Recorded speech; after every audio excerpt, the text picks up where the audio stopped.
వేదిక మీదున్న వేదిక ముందున్న మిత్రులందరికీ ముందుగా చెస్ ఉత్సవ్ సందర్భం తెలంగాణ చెస్ ఉత్సవ్ సందర్భంగా హార్దిక అభినందనలు. ప్లీజ్ అందరూ ఒకసారి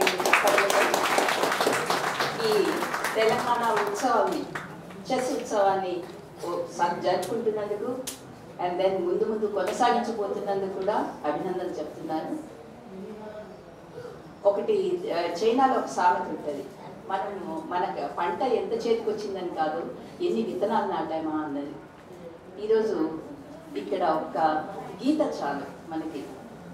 మన ఎన్ఆర్ఐ మిత్రులు ఎంతోమంది అక్కడ అందరూ కలిసికట్టుగా చేసే ఒక చిన్న ప్రయత్నం, అచ్చంగా రైతుల్లాగా రైతులందరూ పూనుకొని అంటే పంట ఎంత వచ్చిందని కాకుండా విత్తనాలు నాటకుండా ఉండింటే ఇప్పటికి మనం ఎన్నో వందల వేల జీవజాతులను పోగొట్టుకునే వాళ్ళం.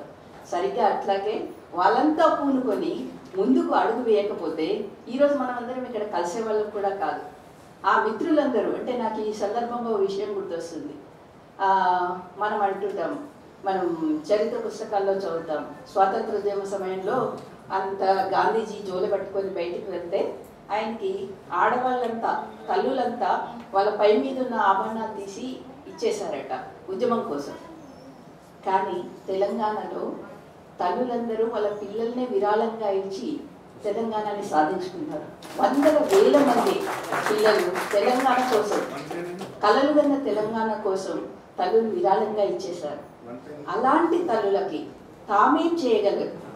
ఎందుకంటే తల్లులకి ఇచ్చే వాళ్ళకి తాము చూపించే గ్రాటిట్యూడ్ ఎలా ఉండాలి అనే ఒక చిన్న ఆలోచనల నుంచి ఇలాంటి ఒక ఆలోచన వచ్చిందని నేను అనుకుంటున్నాను. ఎందుకంటే భవిష్యత్తు తరాలను తయారు చేసే వాళ్ళు తల్లులు. ఆ తల్లులకు కావాల్సింది ఏంటి?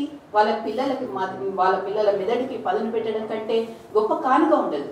ఇప్పుడు మనం చూస్తుండొచ్చు, ఇక్కడ కనిపించే ఈ చిన్న చెస్ బోర్డు ఇదేం చేస్తుందే చిన్న ఆట అనుకోవచ్చు, కానీ పిల్లల మెదడుని పదునెక్కిచ్చేది, వాళ్ళకి కావలసిన రీజనింగ్ ఇచ్చేది, వాళ్ళకి విచక్షణనిచ్చేది, మొత్తం బయట ప్రభావాల నుంచి వాళ్ళు పడుతున్న ఇబ్బందుల నుంచి ఒకంతైనా ఊరట కలిగించేది, కాన్సన్ట్రేషన్ ఇచ్చేది.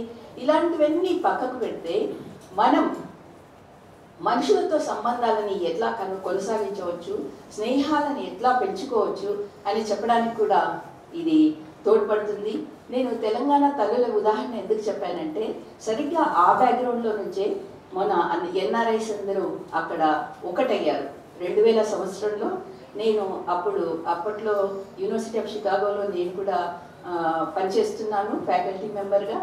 ఆ సమయంలో నాకు పరిచయమైన అద్భుతమైన మిత్రులు వీళ్ళంతా సుధీర్ కోదాట్ కావచ్చు, రవి మేరెడ్డి కావచ్చు, శ్రీని పాల్తేపు కావచ్చు, వెంకట్ మారోజు గారు కావచ్చు, ఇలాంటి వాళ్ళు ఎంతోమంది. మీకు ఇంతకుముందు వేదకుమార్ గారు చాలా అద్భుతంగా చెప్పారు. మనకి ఆర్భాటాలు ఎక్కువ తెలంగాణని చూసేసాము ఆల్రెడీ. మన తెలంగాణలో తెలంగాణ ఉద్యమం కోసం వేల మంది లక్షల మంది ప్రాణాలను కూడా అర్పించి పనిచేసిన వాళ్ళు ఉన్నారు, దానికోసం కలలు కన్న వాళ్ళు ఉన్నారు. తెలంగాణని చివరికి సాధించుకున్నాం. తర్వాత ఆర్భాటాలుగా వాళ్ళే యాక్టివిస్ట్గా ప్రకటించుకున్న వాళ్ళు ఉన్నారు, ప్రకటించబడ్డ వాళ్ళు ఉన్నారు, రకరకాల వాళ్ళు ఉన్నారు. కానీ ఈ మిత్రులు నేను నా 25 ఏళ్ళ స్నేహంలో వాళ్ళలో నేను చూసింది ఏంటంటే వాళ్ళు ఎప్పుడు మన రైతుల్లాగా నిశ్శబ్దంగా పనిచేస్తుంటారు. ఎంత నిశ్శబ్దంగా పనిచేస్తుంటారంటే 2000 సంవత్సరంలో ఇంతకుముందు మదన్ గారు ప్రస్తావించారు, జయశంకర్ సార్ని పిలిచి అక్కడ అందరితో ఉపన్యాసాలు పెట్టడమే కాదు ఎన్నో రకాల ప్రోగ్రామ్స్ మేము కలిసి చేశాము. మేము ఎన్నో డిమాండ్స్ని ముందుకు పెట్టాము. ఇలాంటి ఆలోచన నుంచి వచ్చిన తెలంగాణ డిస్కషన్ ఫోరంని క్రియేట్ చేశారు వాళ్ళందరూ కలిసి. ఆ డిస్కషన్ ఫోరంలో వేల మంది ప్రపంచంలో ఉన్న తెలంగాణ వాళ్ళందరినీ కలిపారు. అంటే ఒక 10 మంది తలుచుకుంటే చేయలేని ఏమీ లేదు అనేది వాళ్ళు నిరూపించారు అని చెప్పడానికి ఇవన్నీ నేను చెప్తున్నాను. కానీ వాళ్ళ గురించి మనకి ఇక్కడ ఎవరికి ఏమీ పెద్దగా ప్రచారాల్లో ఉండవు. అది వాళ్ళు ఎంచుకోలేదు కూడా, వాళ్ళ పేరు కోసం ప్రఖ్యాతి కోసం చూడలేదు. అయితే అలాంటి మిత్రుల నుంచి ఇప్పుడు నేను అందుకున్న ఇంకొక కొత్త కానుక ఏంటంటే ఇక్కడున్న మిత్రులు కూడా కలవడం. సంజయ్ గారు లాంటి వాళ్ళు, హరి లాంటి వాళ్ళు, రాజ్ లాంటి వాళ్ళు, వీళ్ళంతా వాళ్ళకి అంటే వాళ్ళ లోపల ఆ చిత్తశుద్ధిని ఆ కమిట్మెంట్ని గమనించి వాళ్ళతో కలిసి అడుగులు వేస్తున్న వీళ్ళందరినీ కలిసే అదృష్టం నాకు కలిగిందని నేను అనుకుంటున్నాను. ఒక తెలంగాణ యాక్టివిస్ట్గా నేను గర్వపడుతున్నాను కూడా. ఇంతకీ అంటే ఇప్పుడు మనం మాట్లాడుకున్నాం, అయితే చెస్ అనేది పిల్లలకేనా? ఒక మాట అంటారు, నేను కూడా పాలమూరునే సార్, ఇక్కడ ఉన్న చాలామంది పాలమూరు వాళ్ళే ఉన్నారు. అయితే నాకు కూడా మా స్నేహితురాలు పాలమూరు వెనుకబడింది అనగానే నేను ఆ వెనుకబాటుతనం అనే దాన్ని చాలా ప్రశ్నించిన దాన్ని వేదికల మీద. అయితే నా స్నేహితురాలుకి అంటే తను పాలమూరు నుంచి కాకుండా వరంగల్ నుంచి వచ్చినందుకు ఆ బయట డిస్ట్రిక్ట్స్ వాళ్ళు మహబూబ్నగర్ నుంచి విన్నదాన్ని మాట్లాడడంలో అట్లా వచ్చింది. ఇప్పటికీ చాలా మంది అలా మాట్లాడుతూ ఉంటారు. కానీ సరిగ్గా సార్ చెప్పినట్లు పాలమూరు దేనికి వెనుకబడే లేదు, అన్నిట్లలో ముందబడే ఉందని చాలా సందర్భాల్లో మేము చెప్తూనే వస్తున్నాము.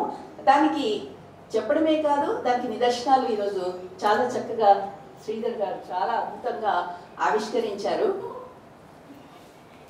ఈ మొత్తం ప్రస్థానంలో ఇప్పుడు అంటే వరంగల్ వాస్తవ్యులైన సుధీర్ వరంగల్, కరీంనగర్ ఎక్కడైనా ఉండొచ్చు, వీళ్ళంతా సుధీర్ కోదాటి లాంటి వాళ్ళు పూనుకొని ఒక నెట్వర్క్గా, నాకు గుర్తుంది బహుశా 2005లోనో 2004లోనో అనుకుంటాను, వీళ్ళంతా కలిసి, రవి పాలమూరు వాళ్ళే, కానీ సుధీర్ అక్కడ వరంగల్ కరీంనగర్ ఉండవచ్చు, కానీ వీళ్ళందరూ అక్కడ తెలంగాణ బిడ్డలుగా అందరూ ఒకటై ఎన్నో ప్రోగ్రామ్స్ ఇలా చేస్తూ ముందుకెళ్తున్నప్పుడు ఇప్పుడు ఈ చెస్ నెట్వర్క్ అనేది కేవలం పిల్లల కోసమే కాదు, పిల్లల మెదడు పదకడ కోసమే కాదు. ఇంతకుముందు ఆ అమ్మాయి చక్కగా చెప్పింది, వాళ్ళ అమ్మ ఆమెకి ఇంట్రడ్యూస్ చేసింది చెస్ని, వాళ్ళ అమ్మ ఇంట్రడ్యూస్ చేసింది. కానీ చెస్ని అమ్మలు, నాన్నలు, తాతలు, అమ్మమ్మలు నేర్చుకుంటే మనకి ఇప్పుడు వచ్చే ఈ డైమెన్షియా ఒకటి ఉన్నది కదా, అది పోవడానికి కూడా దాన్ని పోగొట్టుకోవాలంటే మనం నిత్య చైతన్యంతో ఉండాలంటే చెస్ చాలా ఉపయోగపడుతుంది అనేది కూడా ఈ ఎన్ఆర్ఐ మిత్రులు గమనించారు. అంటే వాళ్ళు రీసెర్చ్ కూడా చదివారు, అధ్యయనం చేశారు. ఈ మొత్తం బ్యాక్గ్రౌండ్స్ నుంచి ఈరోజు చెస్ నెట్వర్క్ ఇక్కడ ఆవిష్కరించడం జరిగింది. ఇంకొకటి ఏంటంటే education is a passport to the future.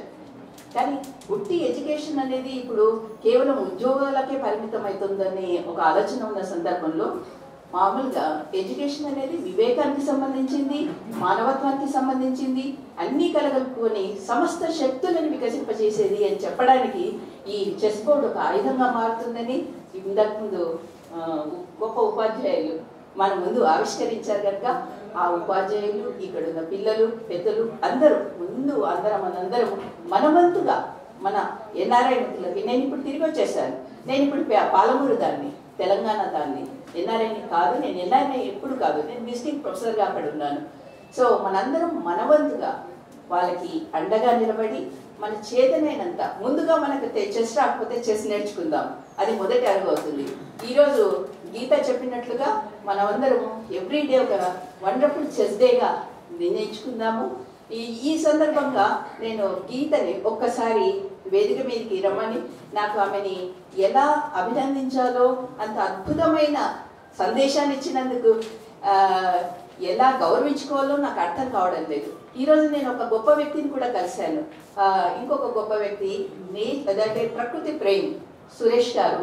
వారు కూడా నాకు ఈరోజు ఈ గొప్ప కానుకని, ఆభరణాన్ని అందజేశారు. ఈరోజు తన స్నేహానికి గుర్తుగా ఈ ఆభరణాన్ని ఈరోజు నేను ఆమెకు ఇస్తున్నాను. ఎందుకంటే ఇప్పుడు మీకు సుధీర్ కోదార్ గురించి చెప్పాను, ఆయన కేవలం ఈ చెస్ నెట్వర్కే కాదు, ఆయనతో పాటు ఆయన స్నేహితులందరూ ఇంతకుముందు మన సంజయ్ గారు చెప్పినట్లు యదుకుమార్ గారు కూడా చెప్పారు, ప్రకృతి గురించి, ప్రకృతి విధ్వంసాన్ని గురించి, సార్ ప్రకృతి విధ్వంసాన్ని గురించి, ఇంకా దీనికి సంబంధించిన దాని ఎఫెక్ట్స్, దాని ప్రభావాల గురించి ఎంతో ఆలోచిస్తున్నారు. అంతేకాదు వాళ్ళు గొప్ప నెట్వర్క్ని కూడా స్టార్ట్ చేశారు. ఒక రీడింగ్ క్లబ్ని కూడా ముందు చెస్ నెట్వర్క్తో పాటుగా ఒక రీడింగ్ క్లబ్, పిల్లల కోసం లైబ్రరీ మూవ్మెంట్ చేయాలనుకుంటున్నారు. నాకు అనిపిస్తుంది ఇది నా ఈ చిన్నారి మేధావికి వేస్తూ నేను అనుకుంటున్నాను, తెలంగాణలో మలిదశ ఉద్యమం మొదలైంది.